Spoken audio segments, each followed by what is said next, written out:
सूचन अपने बच्चों से बोलता है, बच्चों तुम सब खाना क्यों नहीं खा रहे हो, अब तुम्हें क्या हो गया।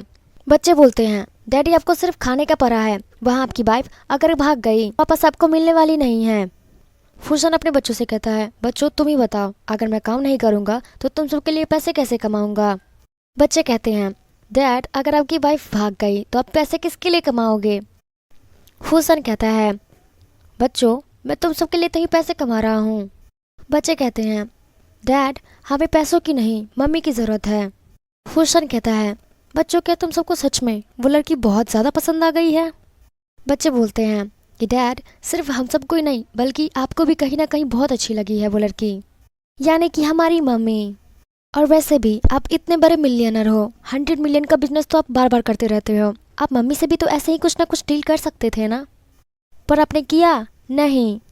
फिर बच्चे रोना स्टार्ट कर देते हैं और अपने डैड को मनाने लगते हैं, जिस पर उसका डैड कहता है, यानी कि है, बच्चों रोना बंद करो, मैं जानता हूँ कि तुम्हें वो लड़की बहुत पसंद है, अगर तुम चाहती हो कि वो तुम्हारी मम्मी बने तो तुम्हें भी मेरे साथ कोऑपरेट करना होगा और मेरी बात माननी होगी और तुम्हें उस लड़की के सामने प्रिटेंड करना होगा कि हम सब बहुत करीब हैं और तुम्हें भी गरीब बच्चों की तरह रहना होगा, ताकि मैं उसका टेस्ट ले सकूं कि वाकई में वो तुम्हें पसंद करती है या फिर तुम्हें पसंद करने का ड्रामा कर रही है। जैसे ही मैं कंफर्म हो जाऊंगा हम उसे अपने बारे में बता देंगे, और ये बात भूल करके भी मत बताना कि तुम्हारे डैड इस शहर के सबसे अमीर आदमी हैं।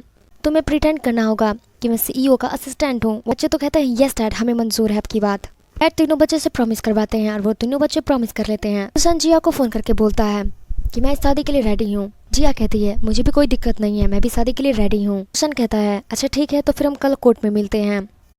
जिया अपनी फ्रेंड के साथ बैठी होती है और डिनर कर रही होती है।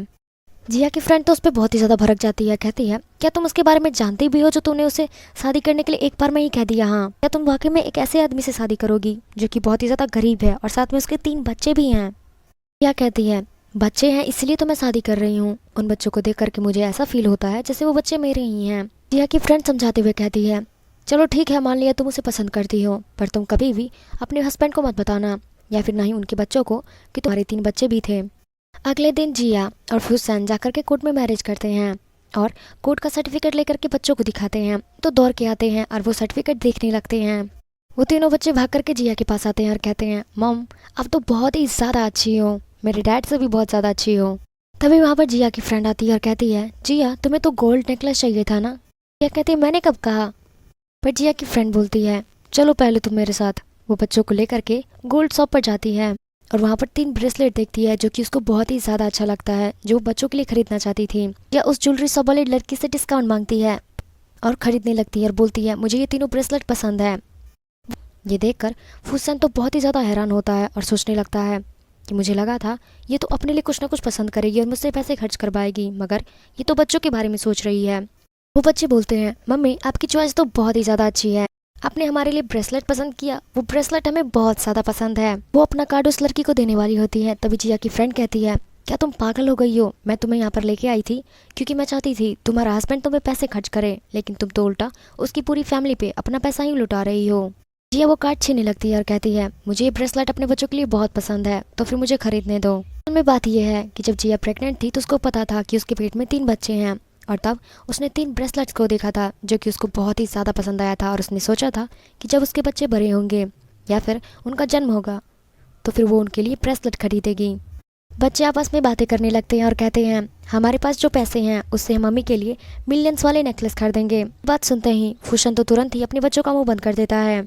फिर फूशन कहता है, बच्चे असली पैसे की बात नहीं कर रहे हैं बल्कि गेम मनी की बात कर रहे हैं। जिया कहती है, बच्चों तुम सब फिक्र मत करो, तुम्हें मुझे कुछ भी खरीद के देने की जरूरत नहीं है, बल्कि मैं तुम्हारे लिए बहुत सारे गिफ्ट कर दूंगी। तभी बच्चों को एक नेकलेस बहुत ही ज़्यादा अच्छा लगता है और वो स्टाफ से कहते हैं कि हमें ये नेकलेस बहुत पसंद है, ये कितने का है। तभी स्टाफ कहती है कि पूरे 1 मिलियन का है और आप सब इसे अफोर्ड नहीं कर पाएंगे, काफ़ी ज़्यादा महंगा है। जिया की फ्रेंड स्टाफ से कहने लगती हैं कि आप इतने रूड होकर बातें क्यों कर रहे हो। बच्चे फूसन को काफ़ी रिक्वेस्ट करते हैं कि डैड प्लीज़ मम्मी के लिए खरीद दो ना नेकलेस प्लीज़। फूसन अपना क्रेडिट कार्ड निकालता है, फिर सोचने लग जाता है कि अगर मैंने इस कार्ड का यूज़ किया तो इसके सारे पैसे पता चल जाएगा लोगों को। वो आगे बढ़ने ही वाला था, तभी जिया रोकते हुए उसे बोलती है कि मुझे पता है तुम्हारे अकाउंट में ज़्यादा पैसे नहीं है तो फिर यूज़ मत करो। स्टाफ कहने लगती है, अगर कुछ नहीं खरीदना तो टाइम वेस्ट क्यों कर रहे हो, निकलो यहाँ से। फिर फूसन अपने कार्ड दे देता है और वो नेकलेस खरीद लेता है। पर जब वो स्टाफ उस कार्ड को यूज़ करती है तो उसको पता चल जाता है ये तो बहुत अमीर लोगों के पास होता है। इसका मतलब ये है कि ये लड़का तो बहुत ही ज़्यादा अमीर है। फूशन उसको इशारा करने लगता है कि वो किसी को भी ना बताए। स्टाफ वो कार्ड रिस्पेक्ट से देती है और वो ब्रेसलेट दे देती है और फिर वो बहुत ज़्यादा रिस्पेक्ट से बात करती है और बहुत सारी तारीफ भी करती है। कहती है कि सर आपकी फैमिली और आपके बच्चे बहुत ही ज़्यादा हैप्पी रहे और खुशी से रहे। जिया तो काफ़ी ज़्यादा हैरान हो जाती है क्योंकि जो लड़की अभी इतनी रूडली बात कर रही थी वो अभी इतने रिस्पेक्ट से बात कर रही है। उसको थोड़ा शक हो जाता है। फिर वो तीनों बाहर निकलते हैं पर जिया को तो शक हो ही गया था और वो फूशन से कहती है कि तुम्हारे कार्ड देखने से पहले वो लड़की तो काफ़ी ज़्यादा रूडली बात कर रही थी, लेकिन जैसे वो तुम्हारे कार्ड को देखी वो तो काफ़ी ज़्यादा रिस्पेक्ट से बात करने लगी। तो क्या तुम बताओगी कि वो क्या था? जिया की फ्रेंड कहती है क्या तुम्हारा कार्ड स्पेशल था? उस पर फूशन कहता है नहीं तो। फिर जिया कहती है देखो अब हम दोनों मैरिड हैं तो मुझसे कोई भी चीज़ छुपाने की ज़रूरत नहीं है तुम्हें।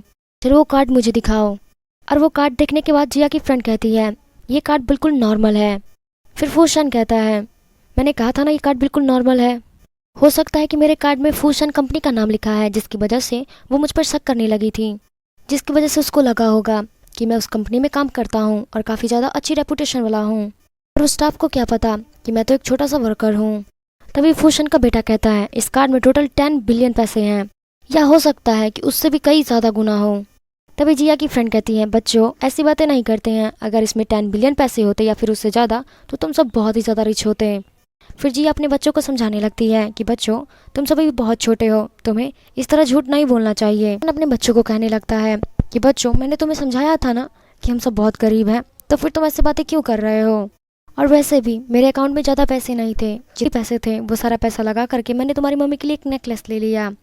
जिया ये सुनकर तो बहुत ही ज़्यादा हैरान हो जाती है और कहती है क्या तुमने सारे पैसे खर्च कर दिए? रोशन अपनी वाइफ को चुपके से कान में कहता है कि देखो मैंने बच्चों को झूठ बोला है, मेरे पास कुछ पैसे और हैं, मैं तो बस बच्चों को सिखा रहा था कि हमें मेहनत करके पैसे कमाने चाहिए और कम पैसों में भी हमारा गुजारा हो सकता है। जिया ये सुनकर तो काफ़ी ज़्यादा खुश हो जाती है और कहती है अच्छा तो ऐसी बात थी।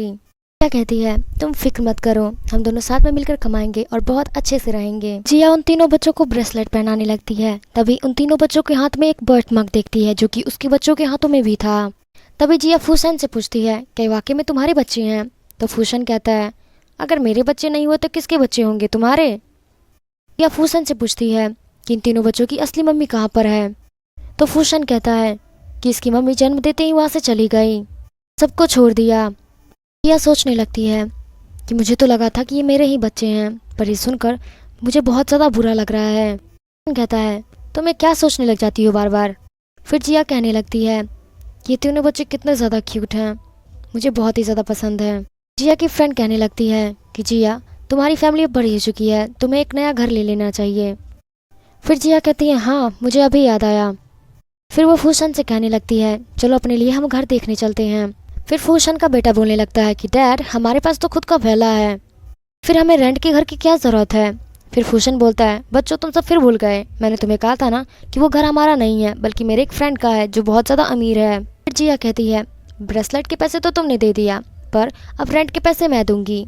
वो पांचों के पांचों घर देखने के लिए जाते हैं, पर जिया को रेंट काफ़ी ज़्यादा लगता है। तो फूशन और जिया बच्चों को समझाने लगते हैं कि बच्चों देखो घर तो बहुत अच्छा है पर रेंट बहुत ज़्यादा है, तुम सब मेरी मदद करोगे इस घर के रेंट को कम कराने में? बच्चे कहने लगते हैं ठीक है मम्मी। फिर ये तीनों बच्चे उस घर की तो बुराइयां निकलना स्टार्ट कर देते हैं। कोई कहता है गार्डन नहीं है, तो कोई कहता है किचन छोटा है, कोई कहता है बाथरूम अच्छा नहीं है, यानी कि अजीब अजीब तरह की बुराइयां करने लगते हैं। तो फिर मैनेजर समझ जाता है कि बच्चों को घर नहीं बल्कि वेला चाहिए, यानी कि मकान। एजेंट कहता है कि मैं समझ गया कि आप लोगों को घर नहीं बल्कि वेला चाहिए, चलो मैं आप लोगों को विला दिखा देता हूँ।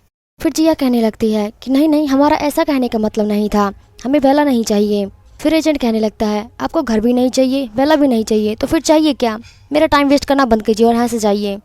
फिर क्या था, जिया तीनों बच्चों और फूशन पे तो बहुत ही ज़्यादा गुस्सा होने लगती है और चिल्लाकर कहने लगती है कि मैंने तुम सबको मदद करने के लिए कहा था ताकि वो रेंट कम कर दे, लेकिन तुम तो अजीब अजीब तरह की बुराइयां निकाल दिए थे, वो तो और भी हम पे ज़्यादा भड़क गया। अब हम कहाँ जाएंगे? अगर हमें घर नहीं मिला तो हमें रात में रोड पर ही सोना होगा। फिर वो तीनों बच्चे एक दूसरे से पूछने लगते हैं कि अब हम क्या करें। वो तीनों एक दूसरे से पूछते हैं। लास्ट में फूशन पे बात आ जाती है, तो फूशन एक्टिंग करने लगता है कि फिर फूशन को उसके असिस्टेंट का कॉल आता है, जिसकी वजह से वो ड्रामा करने लगता है कि उसका फ्रेंड अबॉर्ड गया है और वो कुछ सालों तक नहीं आएगा, तो फिर हम उसके घर में यानी कि वेले में रह सकते हैं।